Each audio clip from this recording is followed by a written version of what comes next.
Господине Миланов, вие сте адвокат на четворица осомничени во истрагата за трагедијата во Кочани.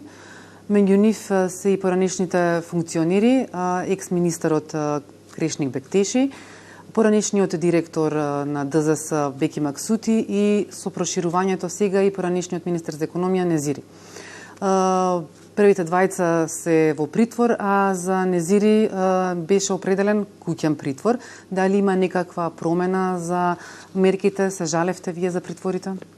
Нема никакви промени во тој дел, затоа што и понатаму остануваат во притвор двајцата од првата тура за која што беше покрената постапката, исто така и куќниот притвор за господинот Беким Незири во втората постапка, со тоа што имаме најава, сознание дека обвинителството ќе бара предлог за продолжување на мерката притвор во однос на оние кои што добија притвор во првата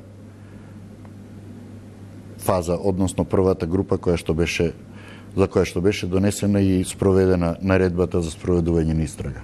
Обвинителството ги сомничи екс-министрите за економија за тоа што издале лиценца врз основа на непотполна документација согласно законот.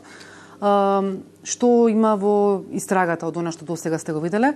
Дали конкретно вашите клиенти ги издале лиценците врз основа на непотполна документација? Според она што ги имам досега сознание, со оглед дека добар дел од доказите се уште не ни се достапни како одбрана, но според она што го имам увидено овде, сите потребни докази кои што се предвидени во Законот за угостителска дејност, затоа што во членот 21 од овој закон се предвидени доказите кои што треба да бидат обезбедени.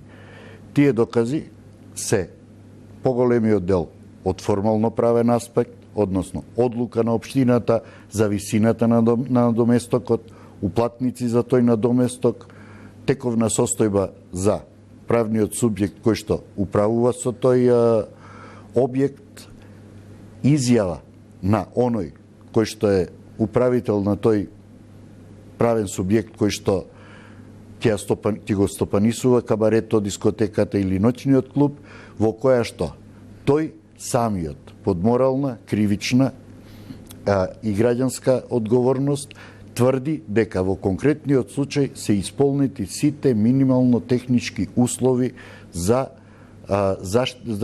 работење на тој објект согласно законот.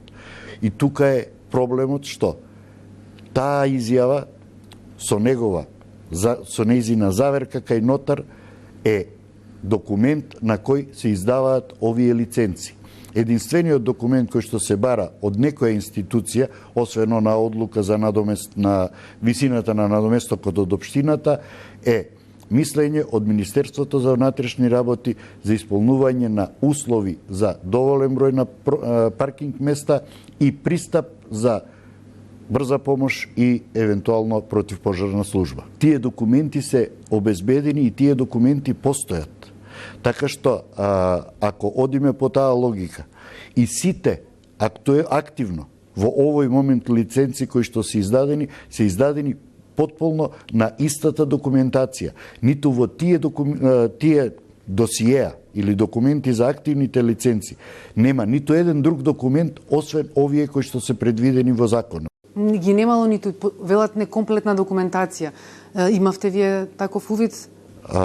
Во конкретниот случај, што се однесува за овие луѓе кои што работам, постои комплетна документација. Што спори обвинителството? По кој член од кој закон било прекршено? Она што досега ми е познато, тоа е членот 21 од Законот за угостителска дејност, кој што ги пропишува овие потребни документи и се споменува и одредбата од член 6 од истиот закон од за угостителска дејност, но ако одиме по она што е во член 6, сето тоа се надлежности на инспекции од општински карактер. Ништо од ова не е под надлежност на економија. Па дури ни Државниот пазарен инспекторат е посебна институција и не е под директна надлежност на Министерството за економија. Обвинителството најави дека ќе докажува верижна одговорност за поранешните функционери, кои што се кои што ќе бидат обвинети нели на крајот на истрагата, еве колку често има докажување на верижна одговорност и како вие гледате на тоа? Како вие ќе го оспорувате како одбрана тоа? Директна хиерархија за верижна одговорност може да има во МВР, војска и обвинителство. Ниту една друга институција не може да има ваква верижна одговорност на која што не знам по кој основ сака да оди и да докажува обвинителството. Затоа што ако вие немате како Министерство за економија никаква надлежност во однос на другите служби, вие не ни можете да имате верижна одговорност. Не е јасно како ќе се докаже причинско-последичната врска со овој настан, со действија кои што се случуваат од 2013 па се до 16.3, кога за жал се случува оваа трагедија. Сршта на оваа истрага е во овој момент премногу обемна и се оди со некој обем кој што сметам дека е неприкладен и несоодветен во поголемиот дел од оние лица кои што се воведени во таа постапка и кои што се сега осомничени согласно наредбите и сите проширување на таа наредба за спроведување на истрага. Одговорноста е во многу мал круг на луѓе. Може да биде. Тоа се директните луѓе кои што превзеле нешто на 16.3, кое што е недозволено, или не превзеле нешто што морале тој ден и таа вечер да го превземат за да превенираат било што. Тоа се? Не сум обвинител да би кажал, но тоа е многу мал круг на луѓе. Тоа би бил кругот на луѓе кои што евентуално одговараше и во настанот што е во Романија. Каква е одговорноста на полицијата поврзана со ноќта кога се случи трагедијата во дискотеката Пулс? Полицијата во секој случај има надлежност да действува превентивно секогаш кога ќе примети некои недостатоци. Така што не само таа вечер. Овој недостаток веројатно е многу подолг период, затоа што некои информации изборуваат дека овој објект бил последен пат реновиран некаде во летото 2024 година. Од тој момент има многу настани кои што се таму на делот тие настани, веројатно МВР испраќало луѓе кои што учествувале. Колку се тие стручни и способени во делот на постоење на противпожарни апарати, потреба од 1, 2, 3 или повеќе излези и колку е тоа во нивна надлежност е знак на прашање.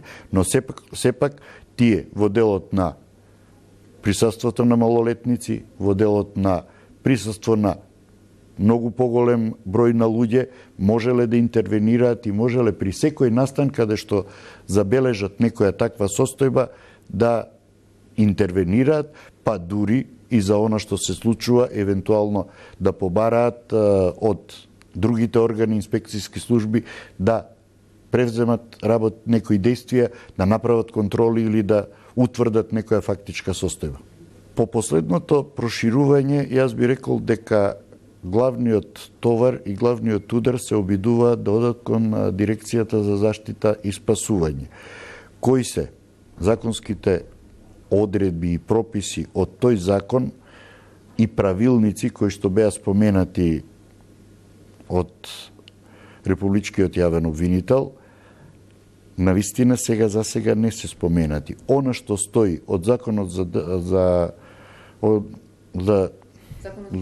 заштита и спасување нема директна одговорност и инволвираност во однос на оние кои што се директори. Дали инспекторат, дали оние што се инспектори, иако по некои неофицијални сознанија за Кочани и Виница воопшто немало инспектор во повеќе години наназад на ДСЗ за таа територија.